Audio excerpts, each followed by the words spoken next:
So there was several things that I definitely wanted to ask you overall, not just about your talk now, but the one-on-one speech that you did with in your home. And the thing that I wanted to ask right away was, what's the difference between feminism and just wanting equality? Just wanting equality. Essentially, there's nothing wrong with equality. And in these, can you, since we're not seeing her, can you kind of repeat the question? Okay. And you're not like... Okay, yeah, because this is going back to the documentary. I got to get incorporated into your answer. Okay, I've got to make sure try to mindset. The difference I find between feminism and equality is there's absolutely nothing wrong or immoral about wanting equality, especially as a species or between people. That's terribly something that's appropriate and something we support. What I find with feminism now, and especially third generation feminism, is it's a political movement and it's about inequality. It's about solidifying advances gained in one area and denying others. So when we talk about very, very touchy and personal subjects like a woman's right to choose, tell me about the equality men have. Tell me about the equality that men share in their right to choose to be fathers. Why is it that her DNA is more important than mine? I should have the same rights to my genetic material that she does. And I recognize biologically she is going to be the vessel in which the child is, grown from a cell to obviously an infant. But when we talk about post-birth, okay, women have rights that we don't, and there's terrible injustices there. At any time, a woman can actually put up a child for adoption. There's several metrics for that, with no consequences, with no obligation, and it's called parental surrender. Try getting a man to be able to sign off on parental surrender. It's not possible. You have to get consent of others, and that's an immense sign of inequality. Furthermore, when we talk about how we protect men and women, boys and girls, why is it okay that we, for example, condemn genital mutilation with women, but we condone it with men? Why is circumcision a form of genetic, or not genetic, but a form of genital mutilation acceptable in society, but not with women? And yet, interestingly enough, the justifications for doing so are identical: cultural-based, cleanliness-based. And in reality, the science stacks up in favor of female genital mutilation more so than it does male. And so that these are some severe issues we need to look at. And feminism is just not picking up the charge. It's very much a political organization geared to gender issues, very, very specific gender issues, and it's not about equality. And so consequently, as a moral man, I'm always struggling with the fact is that if I just say nothing, I allow for the acceptance. And all you have to do is say nothing for it to further. And I'm at the point in my life where I'm no longer willing to do that. I've had to take a number of risks personally and professionally, socially. I know I've lost a number of friends because of this, and I'm okay with that. I really am. I don't have time or room in my life for immoral people. And if the issue of feminism is going to be that mark, I'm willing to let you go. There seems to be this idea of payback, as though, well, men were dominant for thousands of years and did these horrible things to women, and up until the 20s, I couldn't even vote. So therefore, I'm going to get justice for that. I'm going to push you down because now I can. When we talk about feminism and an element of human behavior associated with revenge, about the history of inequalities that have been previously obtained or distributed and cared for in our societies, it's true. There's been a lot of inequality that's taken place, but we also look at the advancements. We also know that a lot of this is narrative driven. A lot of your belief systems are taught, and those stories resonate. And they may be real, they may be very real, they may be actually factual, but are they all the facts? Are they all the context? Are they all the story that's really truly out there? We know, for example, women did not have the right to vote equally with men.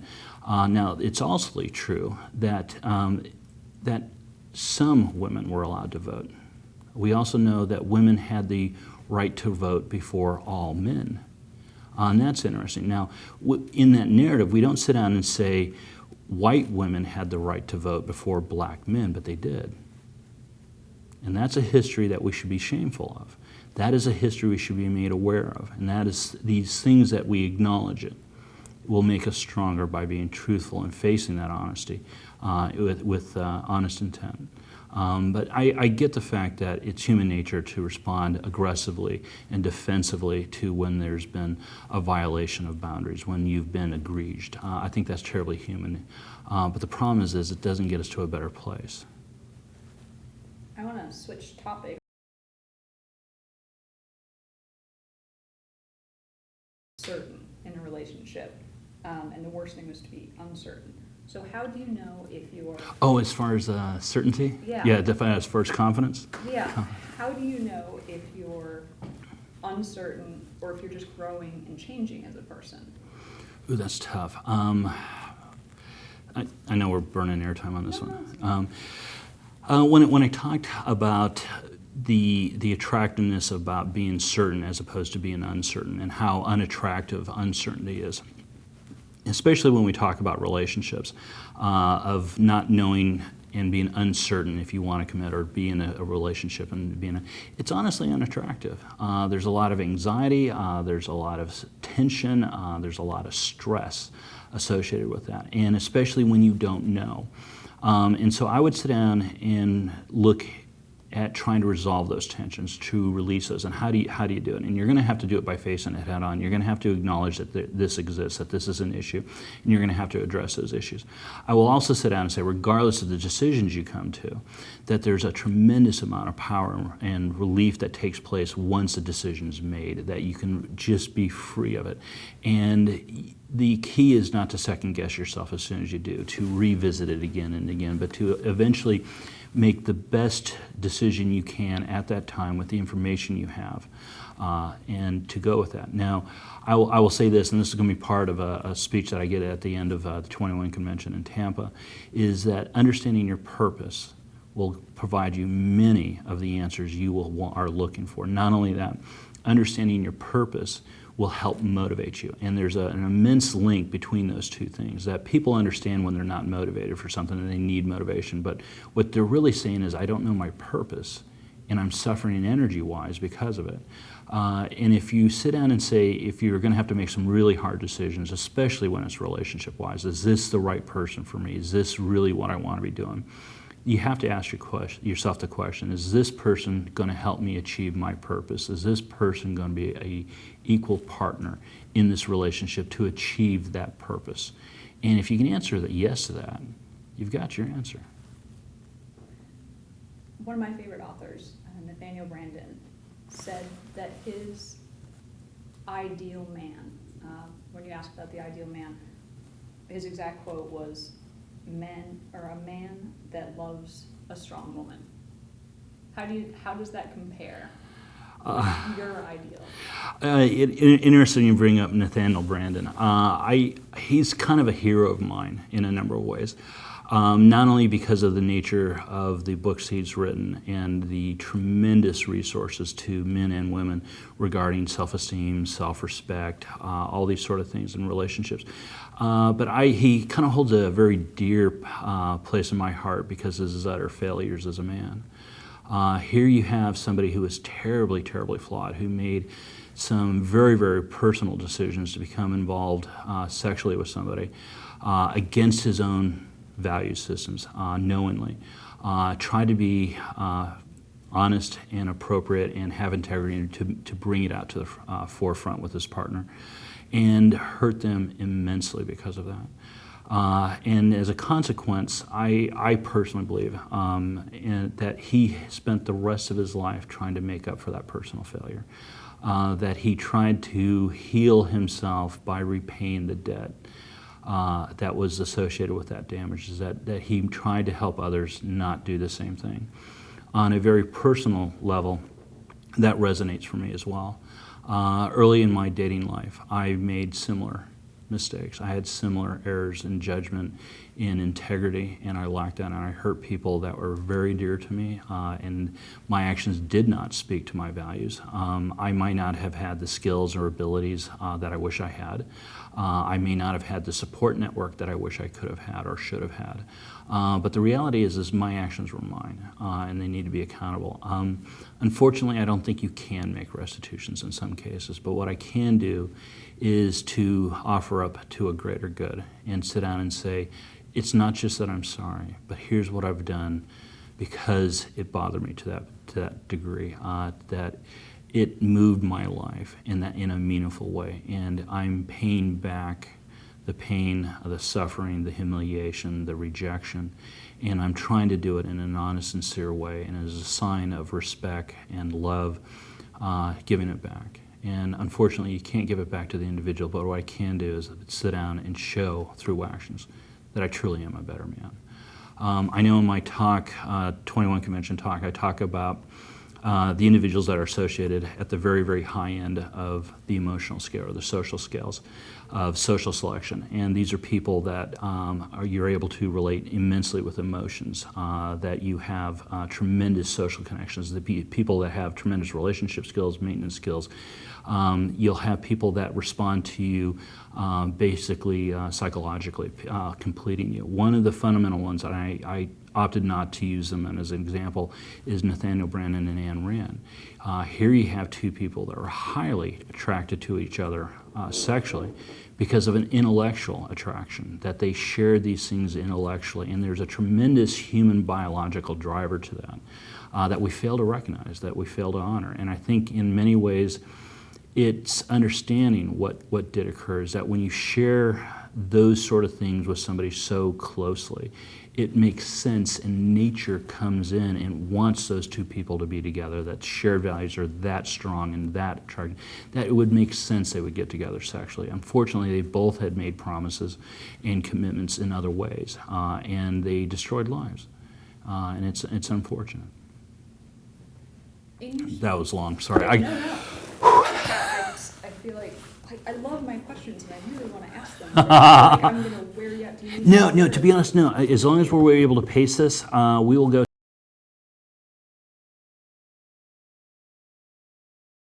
People, Sorry, this is me. people who are emotional vampires.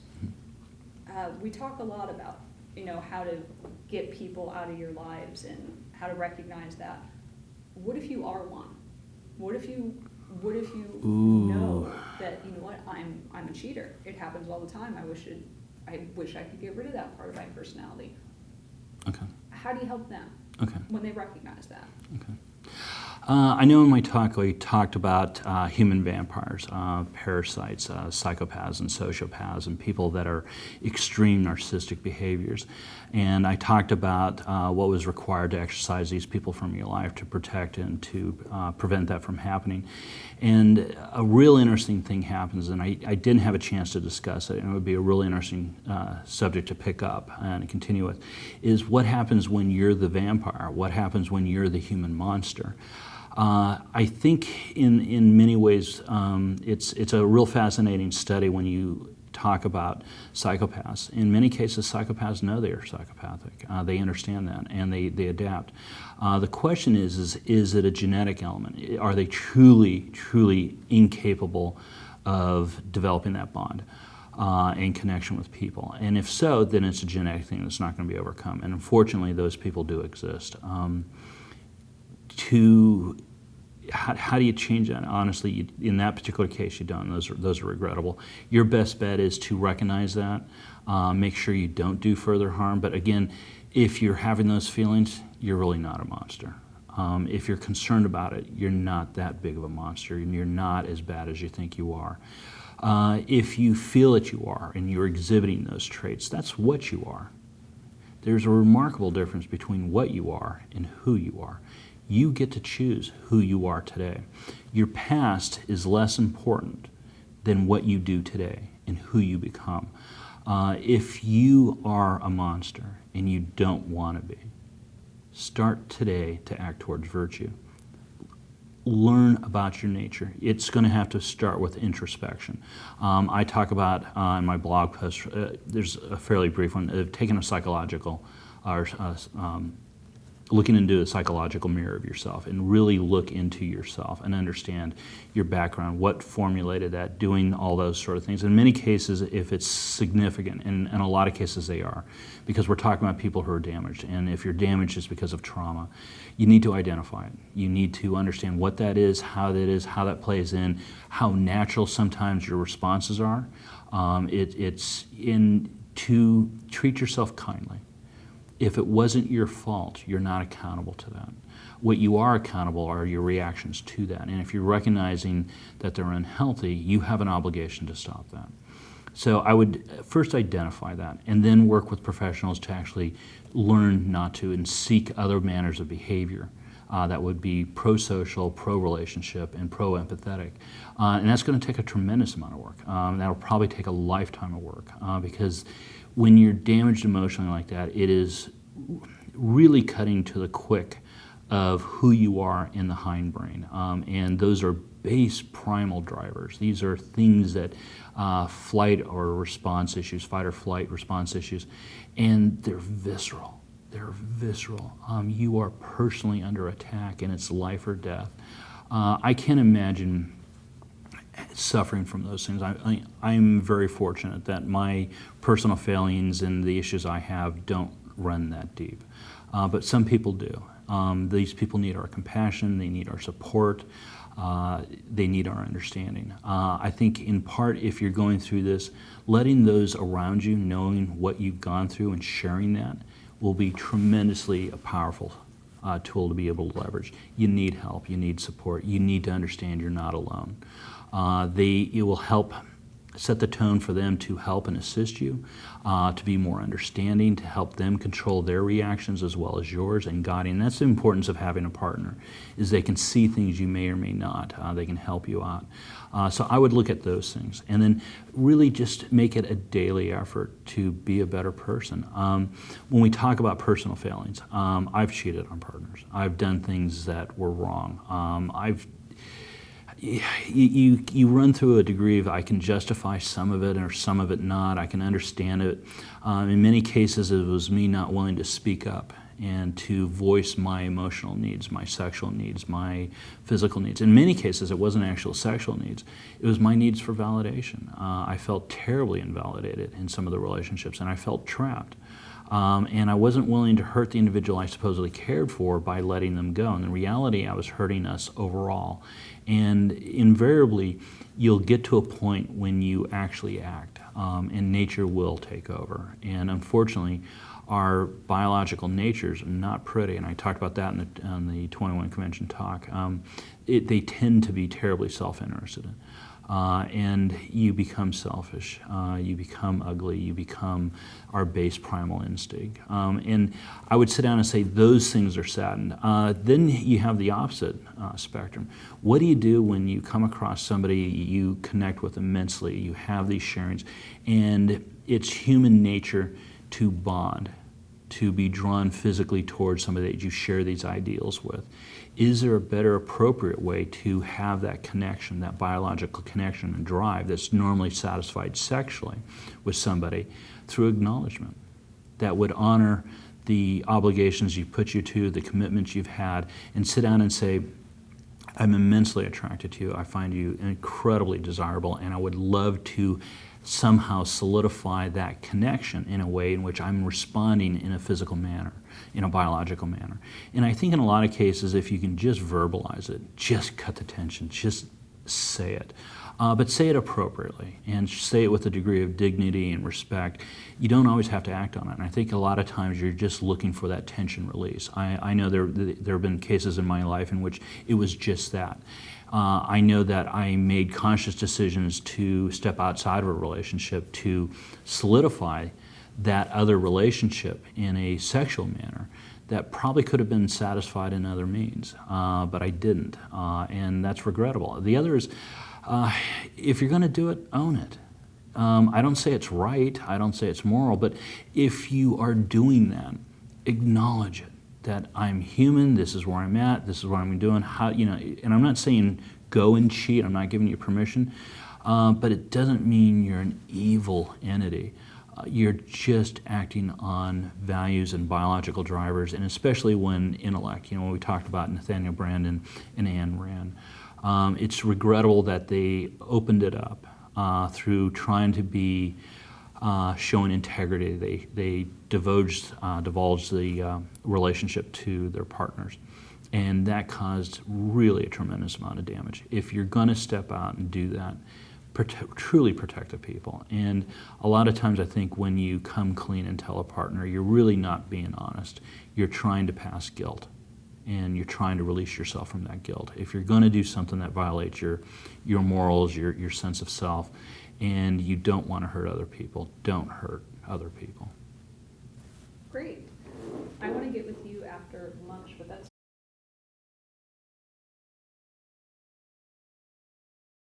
Don't worry about me. okay. It's all It's all fun.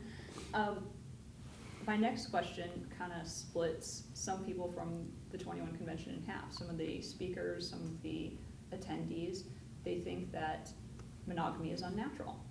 And then other speakers say, well, we can make laws that make it unnatural, but then, or that make it illegal, but people constantly want to pair up. So where do you fall on the spectrum of monogamy is completely unnatural and we shouldn't even try, or to it's completely natural, all mammals do it? Okay. I guess the question when comes up is when we talk about the nature of coupling and partnering and monogamy. What's natural, what's appropriate, and what's my personal views on it. If I take a step back and I try to observe things, what's the natural state of order?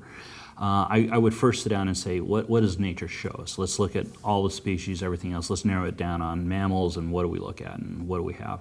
And unfortunately, the science is not conclusive, and maybe that's on purpose. And you can't necessarily sit down and you can craft a story that says it's this or that by only looking at select data. But what we find is not all mammals are monogamous. We recognize that there's a variety of it. We also recognize it may shift over a course of period of time, that certain animals would be monogamous during certain periods and then not during others. We talk about sneaky breeding and cuckoldry. That's kind of natural elements as well. Ultimately, nature in itself is a biological science. We'll recognize that nature in its entirety just wants the species to replicate. It doesn't really care. So when we put on social constructs over top of this, we're doing something artificial on the outset. So I'm less concerned about whether we should be monogamous or not. I think that as humans, we have a remarkable capability to stand opposed to our nature, and those are civilizing elements. I think they're things that should be celebrated. And so in some ways, I will sit down and be terribly an advocate for monogamy, but I recognize that that's not the natural order of humans. It's not the natural order for mammals, and that's not going to be typical in all cases. And what we're doing is we're setting people up for heightened failure when they fail that. And often when you have unrealistic expectations, the damages are worse than if you just were a little more understanding and accepting to a reality. You create more misery when you resist reality, and we can control that. I also will, for example, look at the same matrix as, for example, gender. If we look at that, it's not binary. It's not just male or female. We know that within not only just human populations, but consistently throughout mammal populations, that there's this variation between male and female that naturally takes place. From one way to another, it can be very slight as a chromosome, or it can be really an element where it's dual gendered. And we know we say it's unnatural, but the reality is it happens naturally. So it is natural per se. Now, when we throw a social construct over that, we're forcing the issue again. Rather than accepting this individual for who and what they are, we're trying to put them in a category that they don't naturally fit. And there are challenges with that, and I think it's honestly inappropriate. And again, we fight a reality and we're miserable for it, and we create miserable lives for it. I'm more concerned with who somebody is rather than what they are. And that's true whether they're monogamous, whether they're male or female. And we can also talk about orientation the same way. We know that it's the same spectrum. I really don't care about your orientation. I care about who you are. If you're a piece of shit, you're a piece of shit. I don't care if you're straight. Political party is the same. I vastly care about the individual and who they are rather than what they are. I don't necessarily see monogamy as the end-all. I will sit down and say this. There's just not a better system out there. We know that there have been just a wide variety of mating patterns and types and governances between people to accommodate human needs, to create shelters for reduced tension, to lessen anxieties, to create an environment in which we can live and prosper and raise children in, and to do such safely. We know there's a variety of mechanisms to take place. But what we find throughout all time, throughout history, and in multicultural, in many different cultures, predominantly we look at monogamy and single pairing as being the most successful, and for many reasons for it. The most simple is it's the smallest form of government, and if we talk about efficiency, smaller is always better. And so in that way, I think it outcompetes other forms. We know that there's a tremendous less energy expenditure. Social skills require a lot of energy. It requires a lot of skill, a lot of maintaining. You have to be on it. If you're trying to juggle multiple relationships and do it appropriately, you need to communicate it. It needs to be managed, and that's a pretty significant garden as far as the human spectrum is concerned. So, for me, it's understanding it. I don't necessarily think one's morally better than the other. I have a preference. I have a belief in which one I think works better, and history plays out. But ultimately, it's going to be an individual's choice, and I believe in free will. It's up to the individual to decide for themselves. I think they should be educated. I think they should make educated decisions, and I think they should enter into those agreements willingly. Equally, I think people should be able to leave them as willingly as well. And so in that regard, we can talk about monogamy and marriage. I like the idea of marriage. I don't think it's necessary. I think in this day and age, it's terribly risky. It's fraught with dangers and perils and obligations. And it's a form, in many ways, of servitude to a greater community, whether it's governments or culture or anything else. And I would hope that I would have the relationship I deserve. And if I deserve a relationship that's loving, caring, nurturing, I don't want a government or a culture to step in and enforce that through peer pressure or financial arrangements. I would hope that based on my own merits and my partner's merits, that I'm choosing them on a daily basis. Great.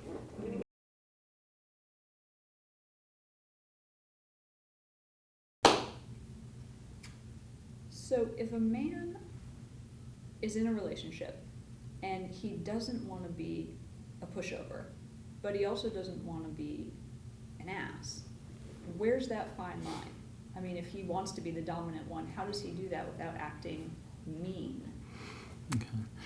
There's an interesting dynamic between being assertive and being a rollover and just becoming a complete ass. And it's all about degrees of variations of throttling it. Part of it is probably best understood in having a critical confrontation, is understanding that people don't necessarily remember what you say precisely, but they do remember how you made them feel. And when the issue is touchy, when it's sensitive, there's going to be heightened value, and any involvement in that is going to have a tremendous amount of energy. You have to be very careful. You're handling explosives, as it were, very volatile situation. So how you approach something initially is going to be more important than what you actually say.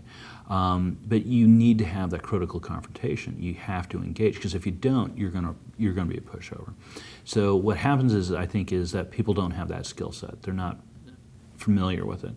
I will sit down and reference, like, for example, Doug McGuff's talk, is that you respond to the level of your training. You fall down to the level of your training. And if you are out of practice or have never had that or you've never done it, Jesus, you don't want to be doing it when it counts. I mean, that's like saying I'm going to enter the most important sporting event of my life having never trained. Don't expect great results if you haven't trained for it. And there's also conditioning for that, especially when partners are concerned about certain issues that may be in conflict. You have to have that level of dialogue. It's also a degree of trust. You have to have trust and belief that this sort of engagement in conflict is going to actually have a positive result net-wise on our relationship. And that's kind of a really odd concept to think that our conflicts are actually going to bring us together. And what happens is understanding that when you remove a negative, things are improved. So that if we're having a conflict, we're going to remove, we've found an issue, we've found a negative. And once you discover it, working to excise that negative will require a degree of conversation, empathy skills, active listening skills, emotional needs skills, and communication back and forth, as well as appropriate handling and managing of that process. And you have to have a good handle on that. You have to be experienced and to handle that well. But you also have to have faith and communicate that with the partner. I think in many cases of, look, I'm bringing this up not to just make an immediate change on an issue, but to make us stronger, to bring us closer together. And if I'm not able to do that, I don't care about the problem. It's made it worse. The solution's worse than the problem, or the cure is worse than the ill. So you have to be careful. And I think just acknowledging that initially on the outset of saying, hey, look, babe, there's an issue, but I want to make sure we're approaching this with care and going very slowly and understanding. I would ask initially to sit down and say, are they willing to discuss it? Would she be willing to discuss this issue with me? And if the answer is no, then to find out when would you be more comfortable? Obviously now is maybe not right, or maybe we can postpone it to this period, let me sit on it. And maybe you just make them aware of it. I would like to be able to talk to you about this. When would be a good time to bring it up that you would be comfortable, and to create that safe space of security. And that's essentially what we're doing in a relationship. We're creating safe space for each other, and we're caring for each other. And I would get in the habit of doing that as well from the issue, and then approach it very, very carefully, and not be judgmental. Don't be sit down and say you. Start using terms, and reflect on how you feel. This is making me feel, or these are my observations, and own those observations. Don't make them statements of ownership and place blame. Be accountable to the process. Ultimately, I would sit down and say at the very end, this is going to be crazy, is ask for compliance. Are they willing to comply with whatever occurred? And you'd be surprised. Talk about knowing when to get out of a relationship. If you've gone through this whole issue of talk and discussion and everything else, and you resolve the issue, ask the question and pop the question. It's almost like engagement. Pop the question. Are you willing to make a change? Are you willing to work on this? If they say no, you've got problems. You've got severe problems, okay? Then ask why. Your problem's not over, but at least they've been honest about it. Recognize that. Thank you for your honesty. That really bothers me. Now we have another one. If they agree and you work on it, help them at it. Don't just hold them accountable for the first time they make a mistake. Work with them. Help be a mentor. Help train. And that goes for yourself as well. I know in many instances I'm not necessarily aware of some of the things I'm known. I'm kind of a big personality. I would hate to date myself. It'd be a lot. And so when my partner tells me certain things, I know it's an effort for her to speak up, to approaches.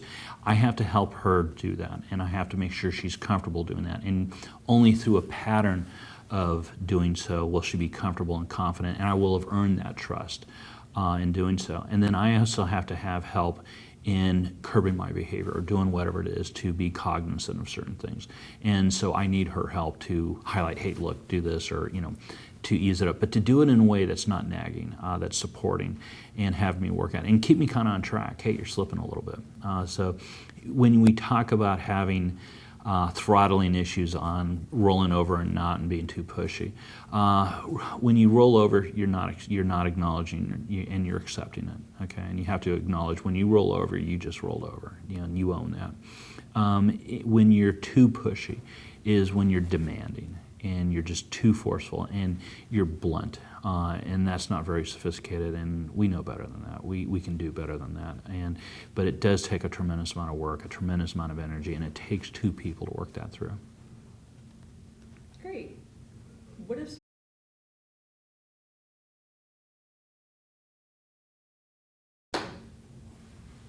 Sorry, I'm just cutting every question. Okay, perfect.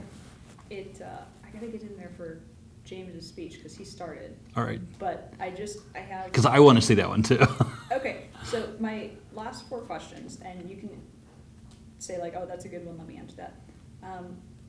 People, I guess, are more stereotypes than they used to be. Like, maybe it's because of reality shows, but they seem to be archetypes of themselves rather than individuals. And I just didn't know if you had any thoughts on that.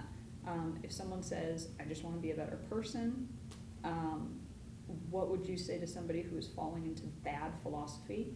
Ooh, oh God. Because we have a few friends that are like, they're falling into Stefan Molyneux and just some bad philosophy. And then the last one was inappropriate behaviors that you talked about. Some people will give you inappropriate behaviors in a relationship because they don't have the appropriate ones. Okay. I'm going to avoid the philosophy one because I know I talk about philosophy, but I'm not studied and versed on all that, so that's going to be a brutal one. The other one, in associated, kind of real quick on I think we control our own behaviors. We can present information, but we can't make the horse drink water. So we have to be accepting of what people decide. If it becomes an issue as far as, for example, that it becomes a severe issue, and there's going to be value changes, realize that they can't be part of your life in shared values. Your life should be filled with people with similar values doing similar things, and it's natural when people don't to have that separation, and that's kind of a fact of life. What were the other? Just want to be a better person. Is there some place to start? Yeah, let's grab that one. That's a tough one, and it's probably a value one. I just got the question about what do you tell somebody who wants to be a better person? They don't know where to start, and obviously you sit down and say, if you just want to be a better person, what the hell does that mean? Quantify that. Honestly, what does that mean?